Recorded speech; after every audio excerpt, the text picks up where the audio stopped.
대화 좀 하자고 하면 도망가 버려요. 차라리 벽이랑 대화하는 게 더 나을 정도예요. 이 문제를 지금 해결해야 되는데 대화 좀 하자고 하면 묵묵부답이거나 자리를 피해버리는 회피형 남편. 아내 입장에서는 속이 터지고 피가 마르는 기분일 거예요. 심지어 나를 무시한다고도 느껴져서 서럽기까지 할 겁니다. 오늘은 이렇게 갈등을 회피해버리는 남편의 심리와 이를 현명하게 대처하는 방법에 대해 이야기해보려고 해요.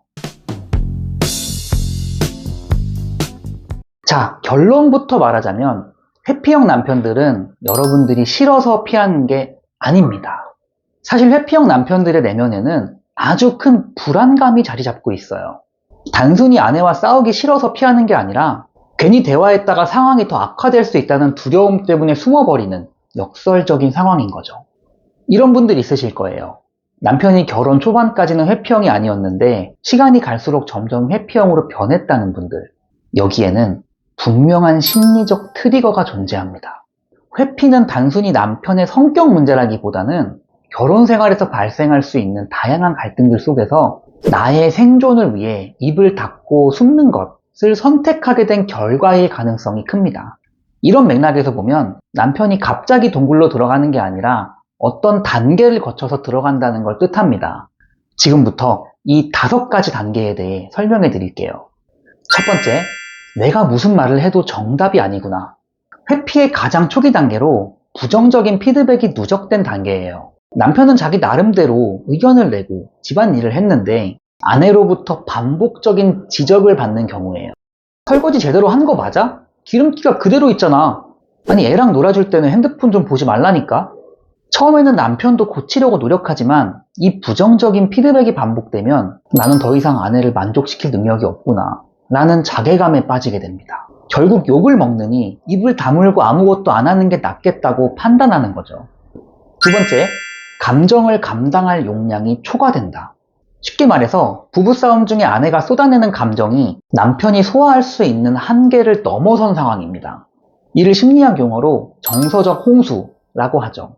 아내가 울거나 짜증내거나 과거의 잘못까지 끌어와서 이야기할 때 남편의 뇌는 이 상황을 위기라고 인식하게 됩니다. 그 즉시 뇌는 이성적인 사고를 멈추고 동결 상태에 들어가게 됩니다. 아내의 입장에서는 지금 내 말을 무시하는 건가? 라는 생각이 들지만 남편은 그 상황을 벗어나야지만 숨을 쉴 수 있다고 느낍니다. 이 과정이 반복되면 싸움의 조짐만 보여도 회피 모드가 켜지는 거죠.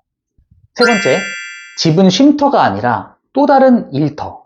집이 편안한 안식처가 아니라 누적된 갈등으로 인해서 또다시 아내의 눈치를 봐야 되는 곳으로 인식되는 겁니다. 퇴근하자마자 시작되는 아내의 잔소리와 불평불만, 육아를 포함한 집안일 요청, 내가 소파에 앉아 있으면 안 될 것 같은 분위기, 밖에서는 회사 상사의 눈치를 보고 집에서는 아내의 눈치를 봅니다. 부부 사이에 미묘한 긴장감이 지속되는 상황인 거죠. 이렇게 혼자만의 공간이나 나만의 시간이 전혀 없다고 느낄 때 남편은 심리적인 가출을 감행합니다. 몸은 집에 있지만 마음은 TV나 게임, 스마트폰 혹은 침묵 속으로 도망가는 거죠.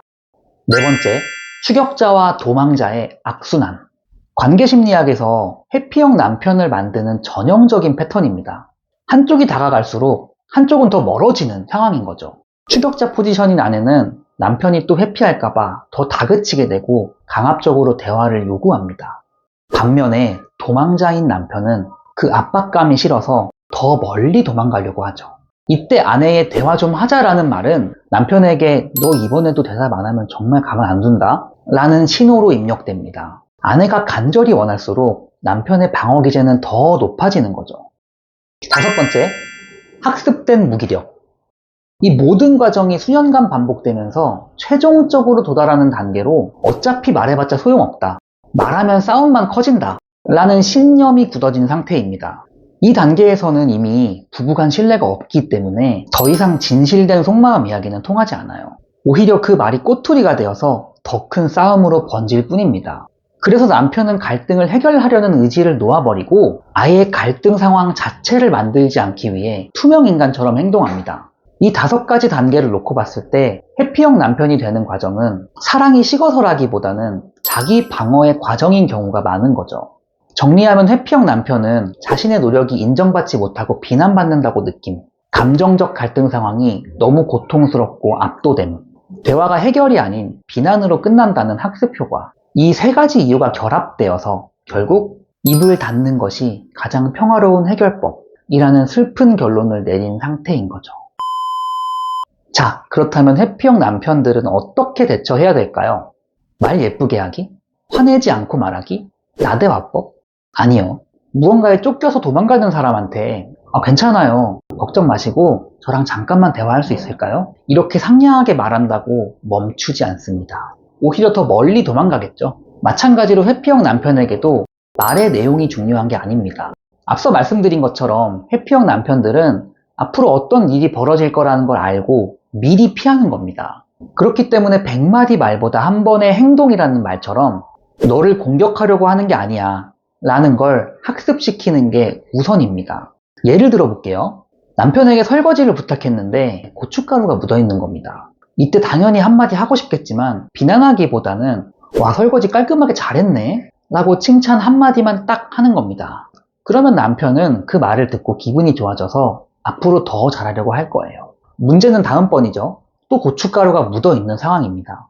이때도 마찬가지로 비난보다는 고춧가루가 없는 것처럼 말하는 겁니다. 이번에도 깔끔하게 잘했네? 남편을 공격하지 않는다는 시그널을 계속 주면서 방어 기제를 낮추는 거죠. 여기서 이렇게 말씀하시는 분들이 분명 계실 거예요. 아니, 제가 언제까지 참고 살아야 되는 거죠?